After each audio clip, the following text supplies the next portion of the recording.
양재 원장님, 파킨슨병의 같은 경우에는 원인과 증상들 어떤 것들이 있나요? 네, 파킨슨병의 이렇게 원인 증상을 알기 전에 우선 파킨슨병이 정확하게 무엇인지 이걸 알아보는 것이 중요하거든요. 파킨슨병은 뇌의 기저핵 부위에 신경세포가 파괴되어 우리 신경 전달 물질이라는 도파민이 있습니다. 그런 도파민이 부족해져서 나타나는 질환인데요.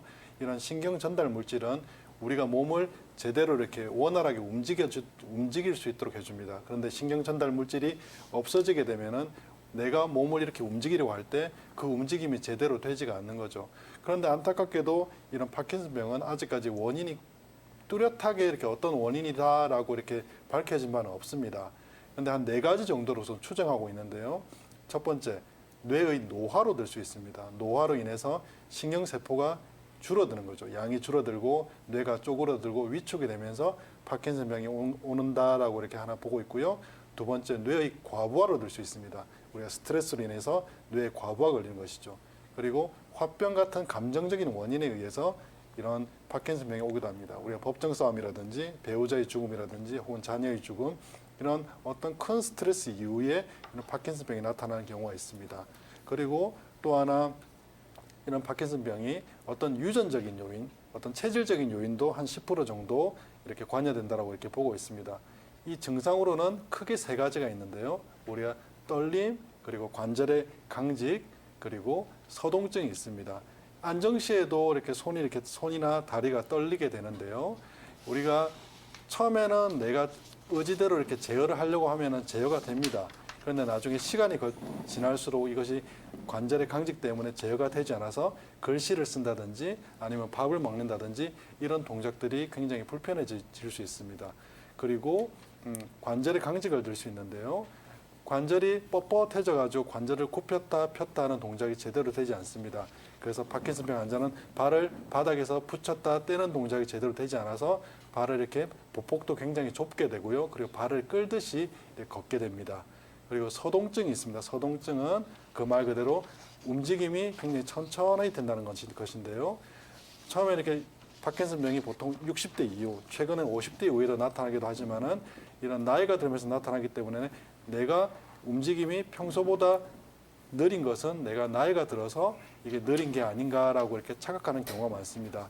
그렇기 때문에 서동증이 나타날 때는 혹시나 내가 파킨슨병은 아닌지 한번 의심해보고 그 병원에 가서 정확한 진단을 해봐야 되고요. 그리고 이런 3가지 특징적인 동작 이외에도 근육의 위축이라든지 근육의 구축이라든지 그리고 근육의 이렇게 퇴화, 약화 등을 이렇게 많이 나타나고요. 그리고 우울증이라든지 불면증 등을 호소하는 경우도 간혹 있습니다. 이런 증상들을 참고해 볼 수 있습니다.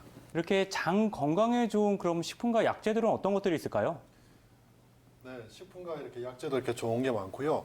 우리가 우선 현대인들은 장의 그 운동 능력이 많이 좀 떨어지고 있습니다. 그렇기 때문에 장의 운동 능력을 연동 운동을 좋게 하기 위해서 그 걷는 운동이라든지 좀 운동을 좀 하시는 게 좋고요. 그리고 우리가 조리 방법도 이렇게 문제가 많이 있습니다. 굽거나 튀긴 음식이 좋지 않습니다. 그렇기 때문에 삶거나 찐 음식이 좋습니다. 조리 방법에 대한 이렇게 변화도 좀 필요합니다. 그 다음이 이렇게 음식인데요. 음식도 굉장히 이렇게 장에 좋은 음식이 종류가 많습니다. 유산균이 많이 포함되어 있는 요구르트, 청국장, 된장, 김치 등을 음식을 이렇게 드시면 많이 좋고요. 그리고 곡류라든지 그리고 귀리, 현미 등이 이렇게 어떤 식이섬유가 많이 포함되어 있는 음식을 이렇게 드시는 것이 좋습니다. 그리고 뭐 고단백, 저지방의 콩, 연어, 그리고 고등어 등을 드시는 게 좋고요. 그리고 우리가 사과, 양배추, 버섯 같은 경우는 소화 효소나 식이섬유가 많이 포함되어 있기 때문에 이것을 많이 드시는 게 좋습니다. 그리고 앞서 설명한 환자처럼 몸이 굉장히 이렇게 찬 경우 비위를 따뜻하게 해주는 생강이라든지 그리고 뭐 마늘이라든지 쑥이라든지 이런 식품들을 잘 챙겨 드시면은 몸이 많이 좋아지실 겁니다. 네, 양재 원장님, 이런 분들 같은 경우에는 한방 치료 어떤 것들이 좋을까요? 예, 이렇게 수족 냉증을 호소하시는 분들이 굉장히 많습니다. 특히 요즘 같은 겨울철에는 젊은 분들도 그렇고 나이 드신 분들, 특히 여자분들한테도 이런 경우 많은데요.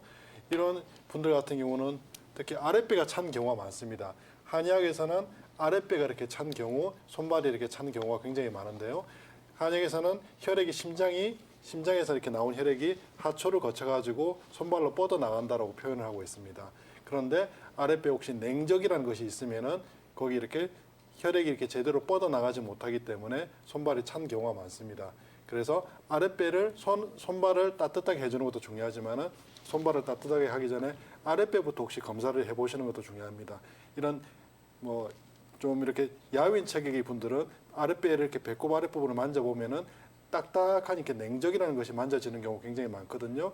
혹시 이렇게 바로 이렇게 누운 상태에서 다리를 굽히고 내 배를 이렇게 눌러봤을 때 딱딱한 냉적이 만져진다면은 아 이게 이렇게 냉적 때문에 내가 이렇게 손발이 이렇게 찬 것은 아닌가라는 의심을 한번 해보셔야 됩니다. 그래서 한의원에 가셔가지고 쑥뜸을 뜬다든지 아니면은 그 면역 약침이나 혹은 침치를 가지고 이런 냉적을 깨는 치료를 하고 있습니다. 이런 냉적을 깨는 치료를 하게 되면은 냉적이 자극이 되면서 손발이 따뜻해지는 경우가 많습니다.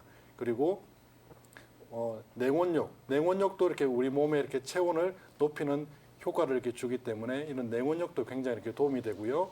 그리고 우리가 또 순환이 이렇게 제일 잘 안 되는 경우가 골반 내장 신경에 문제가 생겼을 때도 아래쪽에 이렇게 순환이 제일 잘 안 되고 있습니다. 그래서 뭐 골반 내장 신경 쪽에 어떤 문제가 생길 경우에는 뭐 약침이라든지 봉침을 사용해서 이런 골반 내장 신경을 자극해서 아래쪽으로 이렇게 가는 신경을 풀어주는 것도 필요하겠습니다.